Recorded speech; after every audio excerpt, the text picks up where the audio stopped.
Assalamualaikum warahmatullahi wabarakatuh. Alhamdulillahi rabbil alamin, wassalatu wassalamu ala asyrafil anbiya'i wal mursalin wa ala alihi wa ashabihi ajmain wa man tabi'ahum bi ihsanin ila yaumiddin. Amma ba'd. Para jamaah, azani Allah wa iyyakum jami'an. Baik, insyaallah kita akan coba beberapa ayat ya, kita baca dan kita ungkapkan tafsirnya sesuai waktu atau hari yang tinggal tersisa, mungkin sekitar 3 kali pertemuan lagi. Terakhir mungkin hari Ahad. Surah Luqman itu surat yang ke-31 kalau tidak salah ya. Tapi ada baiknya saya bacakan dulu ayatnya. A'udzu billahi minasy syaithanir rajim. Bismillahirrahmanirrahim. Alif lam mim. Tilka ayatul kitabil hakim. Hudan wa rahmatan lil muhsinin. الذين يقيمون الصلاة ويؤتون الزكاة وهم بالآخرة هم يوقنون أولئك على هدى من ربهم وأولئك هم المفلحون. Sampai situ dulu. Surah ini dinamakan surah Luqman karena surah ini terdapat kata Luqman. Luqman adalah salah seorang hamba Allah Subhanahu wa taala, berasal dari Al-Habasyah, itu Ethiopia, wilayah Sudan Mesir, yaitu Sudan kota, jadi daerah Sudan sana. Beliau ini apakah termasuk Nabi atau bukan? Khilaf ahli tafsir. Jumhur tafsir, mayoritas ahli tafsir mengatakan dia seorang abdun min ibadillahi salih. Itu salah seorang hamba Allah yang saleh, bukan sebagai Nabi. Dia adalah seorang hamba Allah Subhanahu wa taala. Profesinya sebagai najjar, yaitu tukang kayu. Tentu kalau dari fisik ya tidak seperti umumnya, jelas Ethiopia adalah berwarna kulit hitam, kemudian sebagaimana diungkap oleh tafsir, fisiknya bibirnya tebal, kemudian telapak kakinya lebar. Nah, ya pokoknya dari pandangan mungkin manusia ya, mungkin dianggap tidak ganteng, tapi itu bukan jadi ukuran Allah Subhanahu wa taala. Yang Allah lihat adalah ketakwaannya.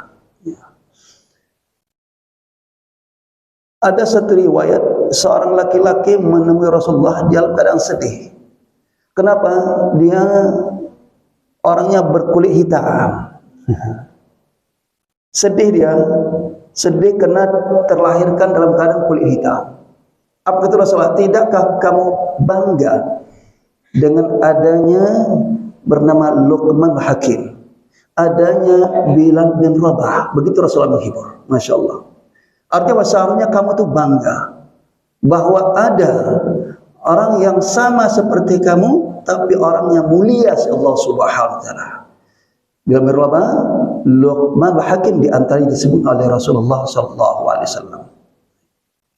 Intinya adalah bahwa kemuliaan itu bukanlah dari sisi fisik, bentuk, warna kulit dan seterusnya, tapi adalah ketakwaan Allah Subhanahu wa taala.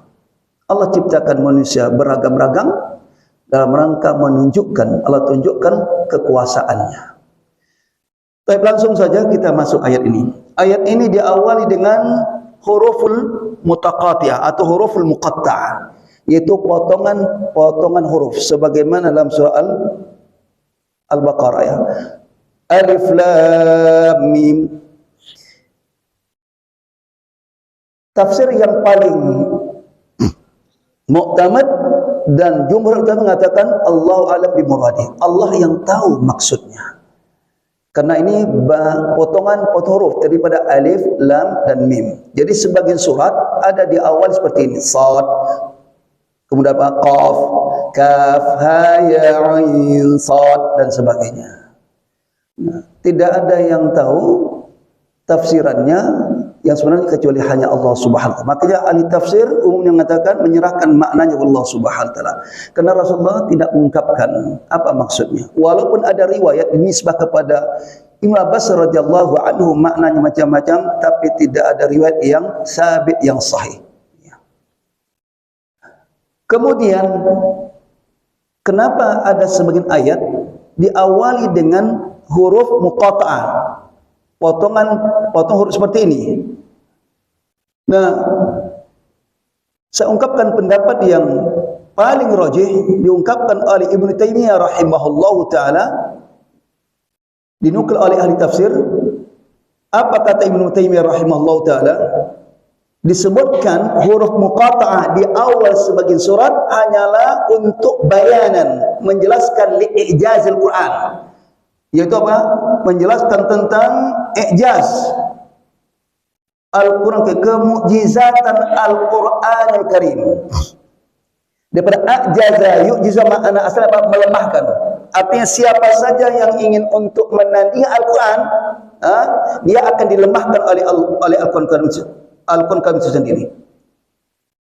Nah, nanti kita lihat ya berapa ayat Allah menantang siapa saja yang berkeyakinan bahwa Al-Quran bukan wahyu Allah. Al-Quran ciptaan Muhammad. Al-Quran dari hasil renungan Muhammad di Gua Hira. Allah tantang. Karena Muhammad sama dengan kalian juga manusia. Nah, maka dikatakan mukjizat. Ya. I'jaz Quran untuk melemahkan, menjelaskan kemujizatan Al-Quran, melemahkan siapa saja yang ingin menantang Al-Quran Karim. Kemudian selanjutnya apa kata beliau? Wa annal khalqa ajizuna an mu'aradatihi bimithlihi. Bahwa semuanya makhluk, terutama manusia, lemah untuk menghadapi Al-Quran, untuk menantang Al-Quran, untuk bikin Al-Quran seperti itu. Padahal annahu murakkabun min hadhil huruful muqatta'ah. Padahal Al-Quran terdiri atau tersusun dari huruf hijaiyah, potongan-potongan huruf. Makanya kalau kita perhatikan Pak, semua surat yang diawali dengan potong huruf pasti dalamnya terkait dengan Al-Quran Karim. Itu bisa dilihat. Kenapa? Terkait dengan Al-Quranul Karim. Ini menunjukkan bahwa Allah SWT menunjukkan kemukjizatan Al-Quranul Karim. Kenapa ketika di awal bacanya orang Arab khususnya mereka terkesima. Ada apa? Apa maksudnya? Terkesima, ingin mendengar. Jadi semacam pancingan, Pak. Ya, karena tidak pernah mereka dengar seperti ini sebelumnya, belum pernah mendengar, hanya wahyu Allah. Alif Lam Mim Shad Kaf Ha Ya Ain Shad. Ketika baca itu mereka terkesima mendengarnya. Ada apa? Nah, kemudian selanjutnya apa kata Allah? Ya, saya baca beberapa ayat, Pak, menunjukkan bahwa Allah menantang mereka. Perhatikan surah Al-Isra ayat 88. Apa kata Allah? Qul la in ijtama'atil insi wal قل إن اجتمعت الإنس والجن على أن يأتوا بمثل هذا القرآن لا يأتون بمثله ولو كان بعضهم لبعض ظهيرا. Katakan Muhammad, jika manusia, bangsa manusia dan jin berkumpul ada ayatu bimithli hadzal Quran untuk mendatangkan seperti Al-Quran ini, untuk menciptakan kitab seperti ini juga, la ya'tu nabi misli. Apa kata Allah? Mereka tidak akan mampu untuk menciptakannya. Mereka tidak akan mampu untuk mendatangkan kitab seperti Al-Quran ini. Sekalian mereka apa? Mereka saling tolong-menolong. bangsa manusia bertolong dengan bangsa jin untuk menyusun kitab seperti Al-Quran. Mereka tidak akan mampu. Ternyata mereka tidak mampu. Sampai detik sekarang ini tidak ada seorang pun yang mampu. Nah, kemudian di ayat surah Hud ayat 13, kalau satu Al-Quran tidak mampu, Allah tantang 10 surat saja. Kalau tadi berapa, Pak? Seutuhnya. Nah, sekarang Allah tantang cuma 10 surat. Hud 13. Am yaquluna iftara, atau mereka mengatakan bahwa dia Muhammad yang melakukan kedustaan, Muhammad yang bikin kebohongan. Dia kata ini adalah wahyu Allah. Itu tuduhan. Qul, katakan Muhammad, fa'tu bi asyri suwarin mithli. Katakan, ya Muhammad, datangkan, bikin 10 surat seperti itu. Cari surat yang paling pendek, surat di akhir-akhir. Nah, bikin 10 surat seperti itu. Katakan Muhammad.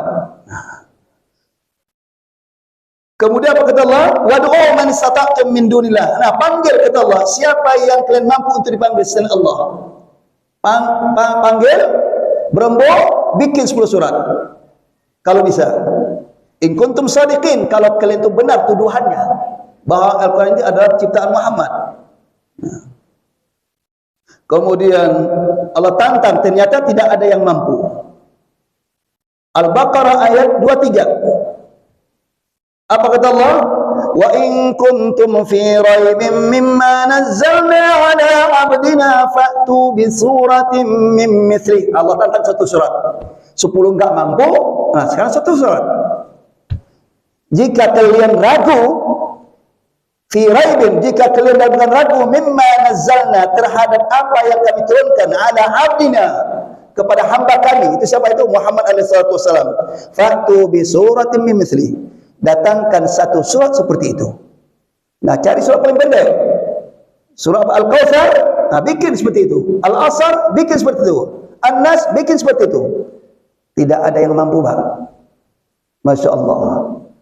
Padahal menurut catatan sejarah, Al-Quran itu turun di mana puncaknya bahasa Arab sudah sampai kepada puncaknya tinggi dari sisi bahasa sastranya.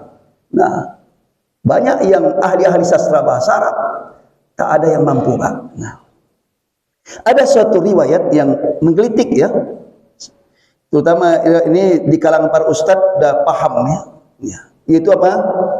Diriwayatkan dari Amr bin As. Nah, siapa, Pak? Sahabat Nabi kan? Saat itu belum Islam. Beliau belum Islam. Dia sebagai utusan dari kalangan bangsa Arab kafir Quraisy diutus kepada Musailamah Al-Kadzab. Karena Musailamah Al-Kadzab itu dia mengklaim dia sebagai apa? Nabi. Dan dia minta pada Rasulullah masih hidup saat itu. Dia minta kepada Muhammad, dah bagi wilayah bagi dua saja. Nah, bagi dua. Sebagian wilayah kamu Muhammad sebagai nabi, sebagian wilayah adalah saya sebagai nabi. Ya, Masya Allah. Nah, dia tulis surat itu kepada Rasulullah. Ya, min Musailamah Rasulullah. Masya Allah. Ya. Rasulullah balas ila Musailamah Al-Kadzab. Jadi kata kadzab itu Rasulullah melabelkan. Nah, kemudian datanglah Amr bin As menghadap Musailamah Al-Kadzab, utusan dari kafir Quraisy. Saat itu Amr bin As belum masuk Islam. Nah, akhirnya nanti masuk Islam, Pak, menjadi panglima, qaid min quwat muslimin. Salah seorang panglima umat Islam. Faqala lahu Musailamah. Nah, Musailamah bertanya, "Mada unzila ala sahibikum di Makkah fi hadzal hin?" Apa yang diturunkan kepada sahabatmu? Maksud sahabat siapa? Rasulullah. Nah, karena sama-sama apa? Suku Quraisy. Sama-sama bangsa Arab suku Quraisy. Musailamah bukan suku Quraisy. Nah, faqala lahu Amr, berkata Amr menjawab, laqad unzila alaihi suratun wajizatun balighatun, telah turun kepadanya suatu surat yang wajizah, pendek balighah, sastranya tinggi, Masya Allah, Karena Amr bin As itu Pak, ahli sastra Pak. Dia paham betul. Nah. Dan itu diakui. Tapi saat itu beliau belum mau masuk Islam. Ya.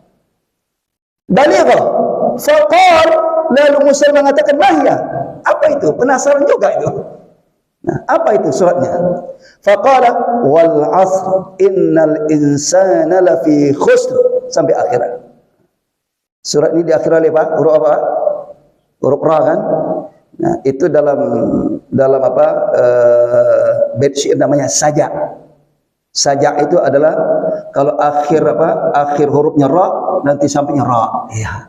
Kalau akhir nun, nun. Nah, kalau akhirnya apa huruf mim, mim. Itu namanya sajak. Iya. Wal 'asr innal insana lafi khusr illa alladziina aamanu wa 'amilus shalihat wa tawassaw bil haqqi wa tawassaw bis sabr. Tatkala dia dengar surah ini, fafakkara sa'atan. Ini Musailamah berfikir sejenak dia, sambil menundukkan kepalanya, merenung. Tsumma rafa'a ra'sa, kemudian dia angkat kepalanya. Apa katanya? Laqad unzila alayya mithluha. Masya Allah. Barusan turun kepada saya wahyu seperti itu. Luar biasa bohong ini. Faqal, memang Musailamah ini juga termasuk orang yang ahli dalam berbicara. Makanya Pak, banyak orang terpesona dia. Omongan dia, banyak pengikutnya Pak. Pintar ngomong, pintar berbicara. Nah ini contoh Pak, dia merenung sebentar, lalu apa? Ngangkat kepala. Barusan telah turun kepada laqad, sungguh katanya, sungguh telah turun kepada saya satu surat sama seperti itu. Lalu Amr mengatakan, mahwa, apa? Kata Musailamah, ya wabru ya wabr, innama anta udhunani sadar, wasairuka haqqu faqru. Ya wabru ya wabru, innama anta udhunani wasadru, wasairuka haqqu faqru. Mantap pintar ya. Sama-sama roh Pak. Apa ada ya wabru? Wabar ini adalah kelinci atau marmut Pak. Ya. Masa bahasa? Ya wabru ya wahai kelinci, ya marmut wahai marmut. Innama anta udhunani wasadru. Sesungguhnya kamu itu yang nonjol, yang kelihatan adalah apa? Udhunan, dua kuping. Kenapa? Kupingnya panjang. Wasadru, dada, dadanya besar. Wasairuka haqqu faqru, sedangkan selainnya hakir. Arti hakir kecil, hina. Lihat kakinya. Ya.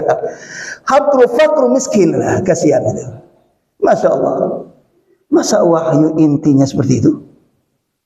Enggak berbobot.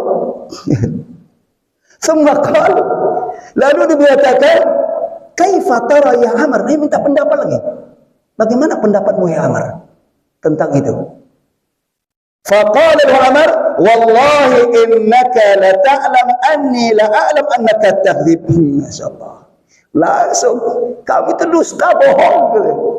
Dan ya Allah, sungguhnya kamu itu tahu, ya kan, bahwa saya itu tahu bahwa itu mendusta. Arti kamu itu tahu bahwa aku tidak akan bisa membenarkan perkataanmu. Pasti akan saya dustakan, kamu bohong. Ya. Dari makna saja anda nggak benar. Ya. Masa tentang itu. Ya. Padahal wal asri itu Pak, apa maknanya? Tentang masa kan, waktu kan. Masya Allah. Makanya Imam Syafi'i rahimahullah ta'ala mengatakan, mentari surah itu, kalau seandainya Allah tidak menurunkan surat lain hanya itu, lakafathum, cukup bagi umat ini. Kenapa? Karena ayat itu tentang apa? Hal yang sangat penting, urgen. Apa Pak? Waktu. Bukan waktu itu penting Pak? Penting. Orang barat mengatakan tanya Ismani, waktu itu uang. Iya kan? Nah, berarti di situ apa? Masalah waktu. Waktu harus diperhatikan, harus manfaatkan dengan sebaik-baiknya. Alhamdulillah kita orang beriman, waktu kita gunakan untuk beribadah kan. Itu apa lagi Pak isinya Pak? Tentang manusia merugi semuanya kecuali beramal soleh, beriman, beramal soleh. Illal ladzina amanu wa amilus sholihat. Beriman dan beramal soleh. Bukankah itu yang paling penting hidup dunia ini? Nah, itu isi surat. Bandingkan Pak ini Pak. Ya wabru ya wabru. Kelinci wahai kelinci. Masya Allah. Dia Baqarah kita mau kalah dia. Nggak mau kalah, pokoknya bagaimana orang bisa tunduk pada dia, itu dia.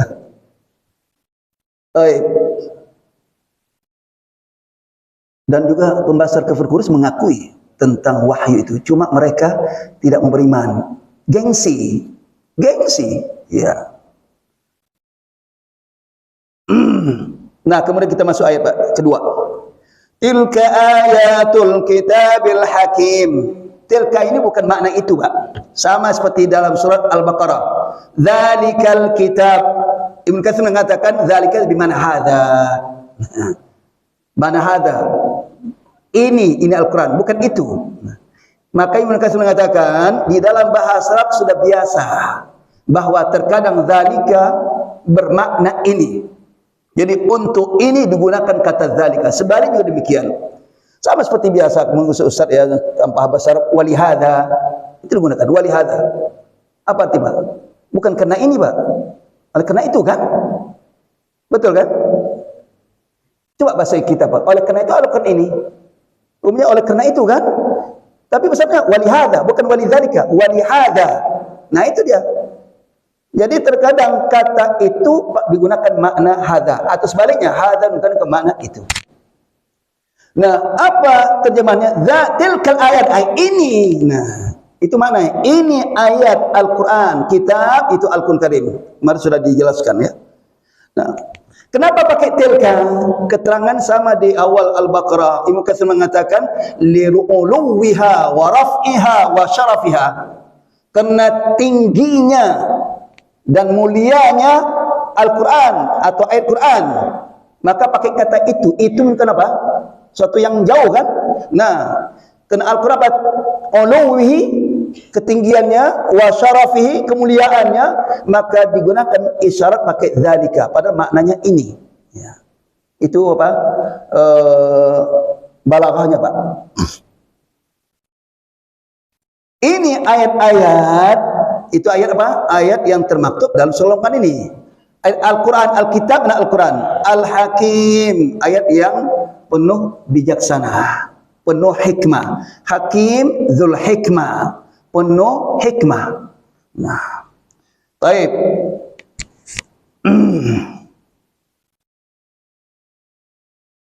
Ada juga mana Al-Hakim.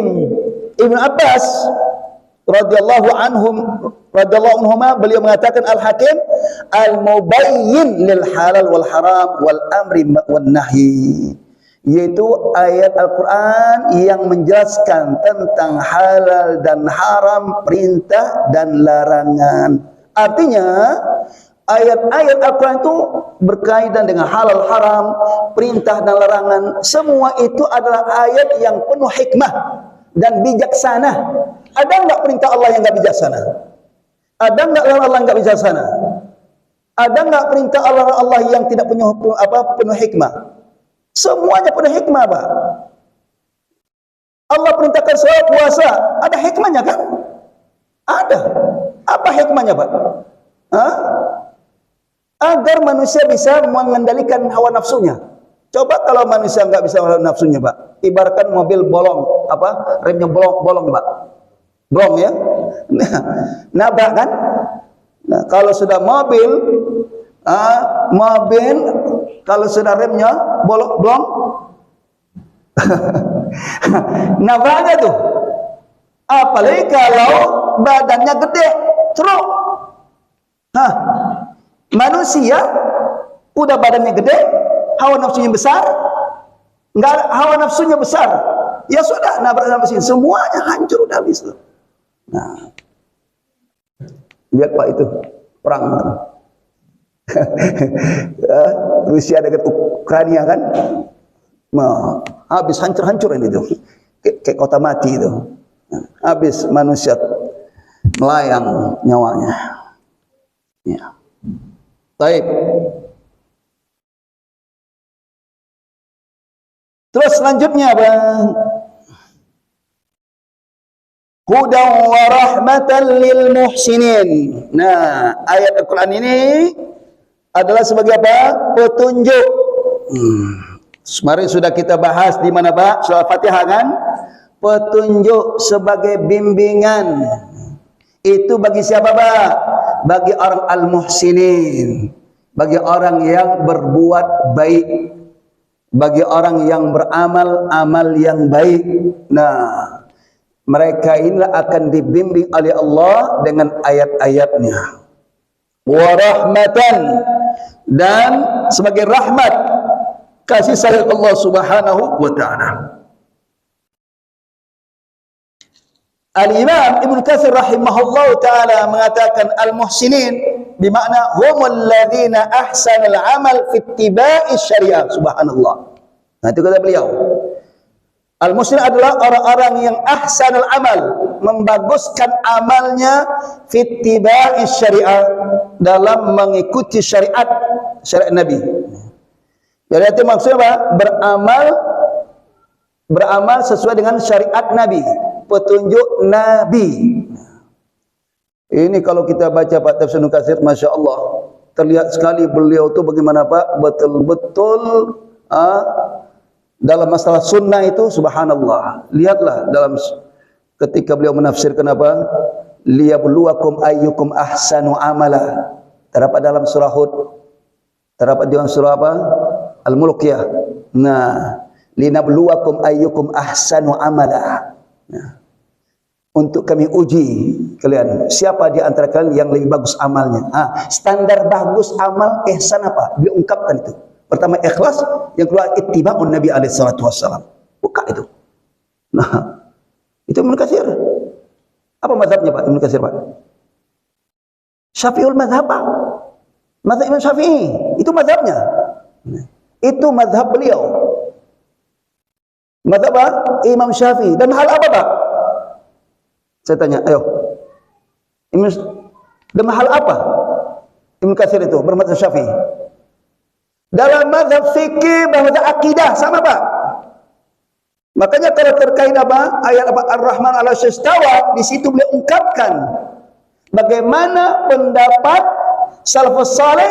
Beliau ungkapkan situ siapa di antaranya? Imam Malik, Imam Syafi'i dan seterusnya. Menafsirkan ayat sifat Allah itu sesuai dengan pemahaman salafat.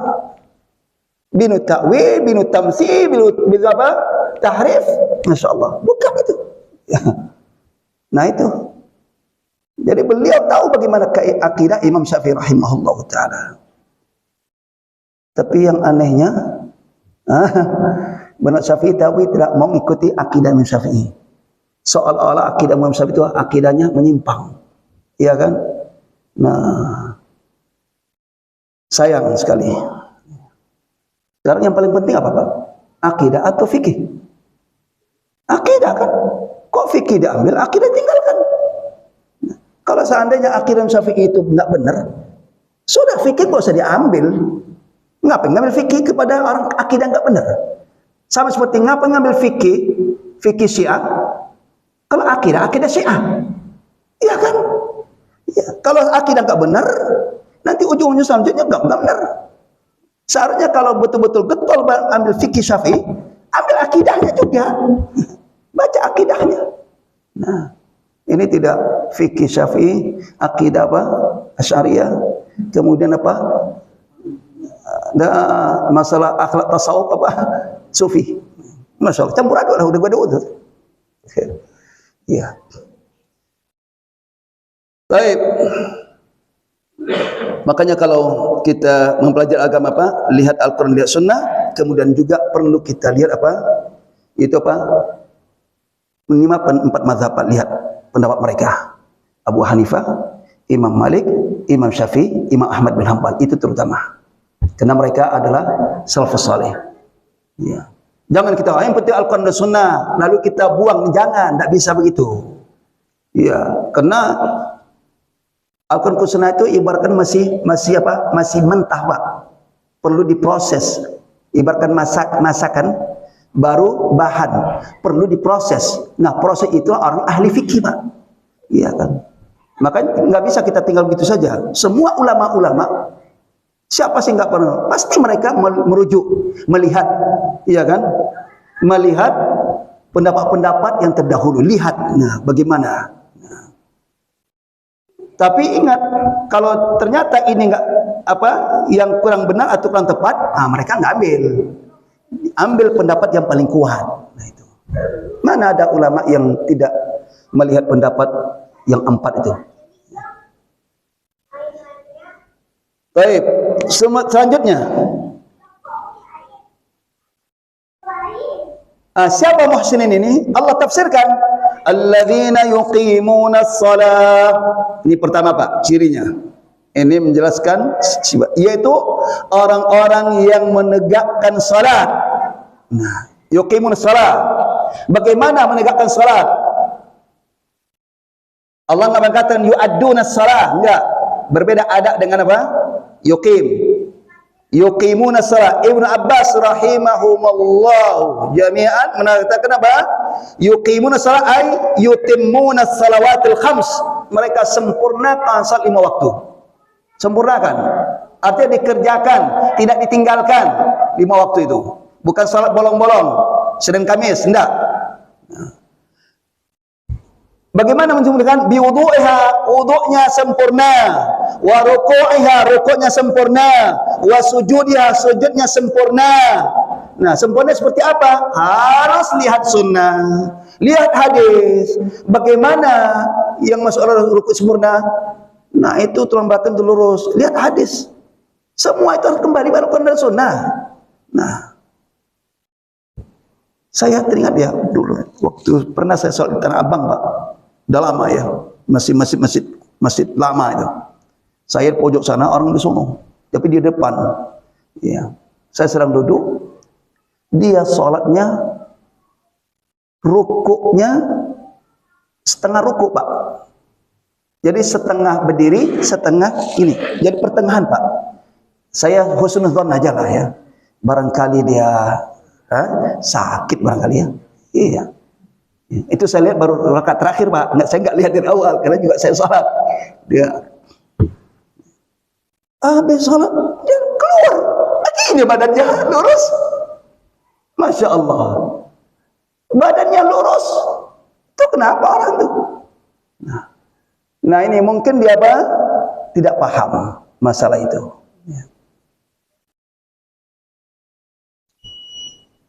Ya.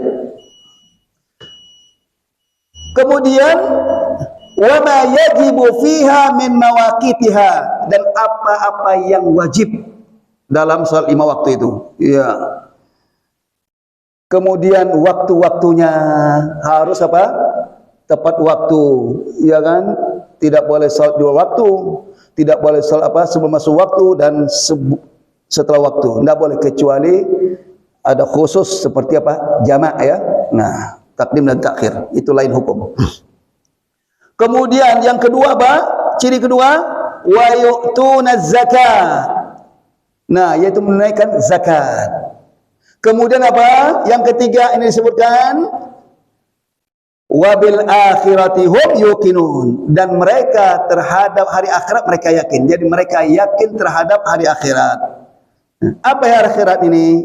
Ditafsir oleh Imam Al-Bas juga, yusaddiquna bil ba'tsi ba'dal maut.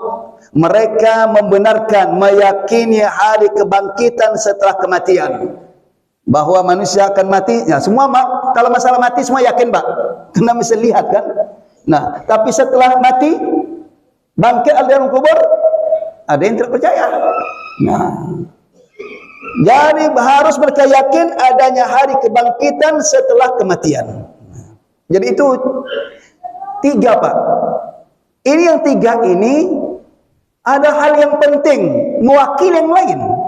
Kalau orang sudah sholat 5 waktu, berarti juga apa? Meyakini sholat yang lainnya. Kalau dia meyakini tentang apa? Zakat, tentu akan juga meyakini tentang apa? Infak sedekah. Nah, apa arti infak sedekah kalau tidak meyakini zakat? Tidak ada gunanya. Demikian juga apa artinya salat sunat kalau salat 5 waktu nggak dikerjakan? Nggak ada gunanya. Nah, demikian apa gunanya puasa kalau salat 5 waktu nggak dikerjakan? Kan ada orang Pak puasa nih, tapi salat 5 waktu bolong-bolong. Nah, ini orang nggak paham. Kemudian tentang hari kebangkitan ini yang paling utama.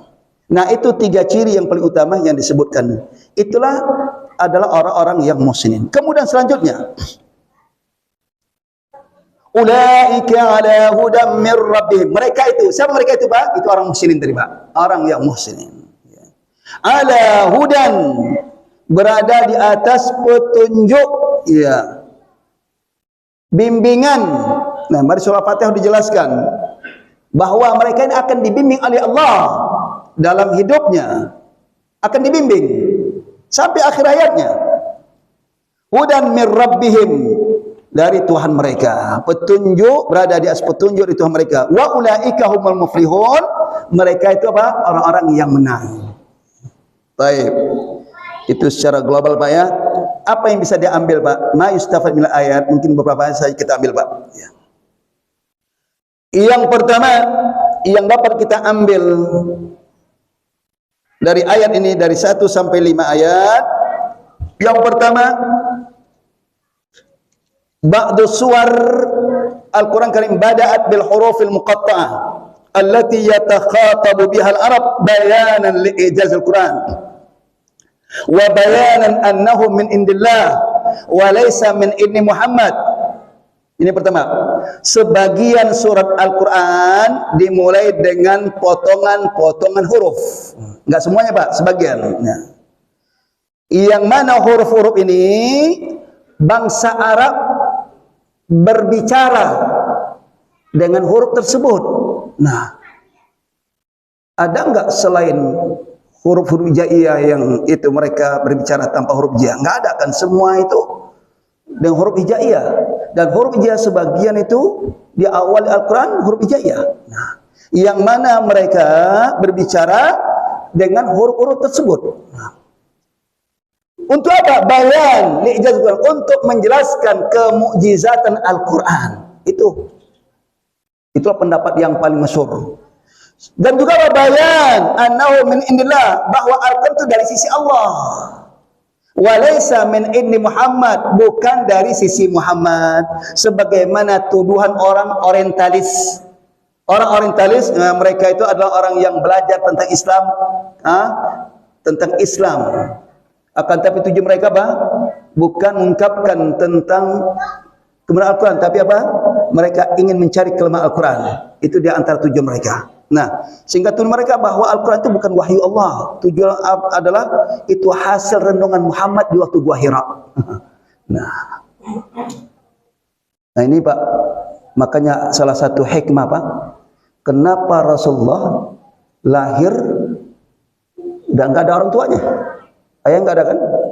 Kemudian beliau pun tidak sempat diasuh lama oleh ibu kandungnya. Sejak beliau lahir, kemudian disusui oleh Halimah Sa'diyah. Itu jauh dari apa? Dari tempat kelahiran. Nah, ibaratkan sekarang, Pak, kalau kota ke desa gitu, Pak. Nah, kemudian baru ada kejadian yang mengkhawatirkan, karena Rasulullah sempat dibelah dadanya kan oleh malaikat Jibril. Nah, yang mengasuh Halimah Sa'diyah khawatir ini, maka dikembalikan lagi kepada orang tuanya, pada ibunya. Itu pun tak lama, sekitar 2 tahun kemudian meninggal ibunya kan, diasuh oleh kakeknya. Nah, itu pun kakeknya nggak lama mengasuh, Pak, sekitar 2 tahun meninggal kakeknya, diasuh oleh pamannya Abu Talib. Abu Talib termasuk apa? Paman yang sangat sayang kepada Rasulullah. Nah, padahal Abu Talib itu banyak anaknya, Pak. Nah, kapan dia mendapatkan pendidikan? Nggak ada kan? Kan nggak ada dapat pendidikan, nggak ibaratkan ada sekolah, Pak. Itu ada hikmahnya, Pak. Nah, ada hikmahnya. Sehingga kalau dia dapat pendidikan secara utuh, orang bisa nuduh, Al-Quran itu cipta Muhammad. Ya, pendidikan orang titelnya doktor, profesor, gitu kan. Nah, makanya dan juga Allah katakan ummi kan, Rasulullah ummi, yang tidak bisa apa? Menulis dan membaca. Maka ketika surat pertama Iqra, Jibril mengatakan baca, ma'ana biqari, ma'ana biqari. Perhatikan itu ba pakai zaidah, Pak. Asal ma'ana qari'an itu. Tapi masuk ba, penekanan itu li taukid. Tufid li taukid. Saya betul-betul enggak bisa baca, itu bahasanya, Pak. Ya. Ma'ana biqari, saya tidak baca. Saya betul-betul tidak bisa baca. Ya. Ya. Ada hikmahnya, yaitu tadi. Bukan berarti salah satu kelemahan Rasul, bukan. Ada tujuan Allah, ada hikmahnya. Rasul itu cerdas. Ya. Ya apa? Pokoknya ditutup celah sehingga tidak ada celah untuk menuduh Al-Quran itu ciptaan Muhammad. Ya. Belum lagi yang lainnya, ayat Quran kena ada terkait apa? Terkait apa? Peringatan kepada Rasulullah, ya kan? Abasa wa tawalla. Kalau ciptaan dia masa mencela diri sendiri, ya kan? Baik. Kemudian yang kedua, Innal Quran hudan lil muhsinin wa rahmatun lahum. Al-Quran sebagai petunjuk bagi orang muhsinin dan sebagai rahmat bagi mereka. Kemudian yang ketiga, sifatul muhsinin, sifat-sifat al-muhsin ini apa itu, Pak? Muqimunas salah, menegakkan salat, wa mu'tunaz zakah, menunaikan zakat, wa muqinuna bil ba'si ba'dal maut, meyakini hari kebangkitan setelah kematian. Yang keempat, jazaul muhsinin, balasan bagi muhsinin apa itu? Annahum ala hidayatillah, mereka berada di atas bimbingan petunjuk Allah. Nah, wal fauzi fil hayatid dunya wal akhirah, dan berada apa? Kemenangan di dunia dan hidup dunia maupun akhirat. Itulah yang dapat kita petik dari ayat 1 sampai ayat yang kelima surah Luqman ini. Insyaallah subuh depan kita lanjutkan selanjutnya. Subuh depan ini terkait dengan masalah musik, nyanyian dan musik. Insyaallah, Pak. Ya. Ayat berapa Pak tuh? Ayat 6, insyaallah ayat 6 sampai ayat 9 insyaallah. Baik, demikian saja, wallahu a'lam bishawab. Kita akhiri dengan doa. Subhanallah, la ilaha illa anta. Assalamualaikum warahmatullahi wabarakatuh.